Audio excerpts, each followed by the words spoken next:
সচিবালয়ে ভয়াবহ আগুনের ঘটনায় সামাজিক যোগাযোগ মাধ্যম ফেসবুকে স্ট্যাটাস দিয়েছেন বৈষম্যবিরোধী ছাত্র আন্দোলনের অন্যতম সমন্বয়ক সার্জিস আলম। বৃহস্পতিবার দুপুরে ফেসবুকে স্ট্যাটাস দেন তিনি।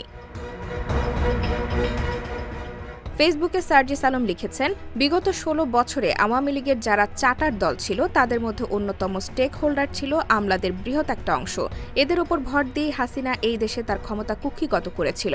যখনই বিপ্লবীরা হাসিনার অপকর্ম, চুরি, লুটপাট, দুর্নীতির দিকে নজর দিয়েছে, সেগুলোর বিরুদ্ধে তদন্ত শুরু করেছে, তখনই সচিবালয়ে ঘাপটি মেরে থাকা হাসিনার দালালেরা বিভিন্ন অপকর্মের ফাইলগুলোকে আগুনে পুড়িয়ে দিল। ফেসবুকে আরও লেখেন, রাষ্ট্র সংস্কার করতে হলে সবার আগে আমলাতন্ত্র ও প্রশাসনে যেসব চার্টার দল এখনো ঘাপটি মেরে লুকিয়ে আছে তাদের শিকড় উপড়ে ফেলতে হবে। সাবধান করার সময় আর নাই। নাহিদ ইসলাম, আসিফ মাহমুদ, মাহফুজ আলমকে বিপ্লবী ভূমিকায় অবতীর্ণ হওয়ার পরামর্শ দেন তিনি। বলেন, পুরো বাংলাদেশ আপনাদের সঙ্গে আছে। মধ্যরাতে সচিবালয়ে অগ্নিকাণ্ডের ঘটনা ঘটে, তবে একই সময় দুই পাশে আগুন লাগাকে সন্দেহের চোখে দেখছেন অনেকে। IBTV USA, New York।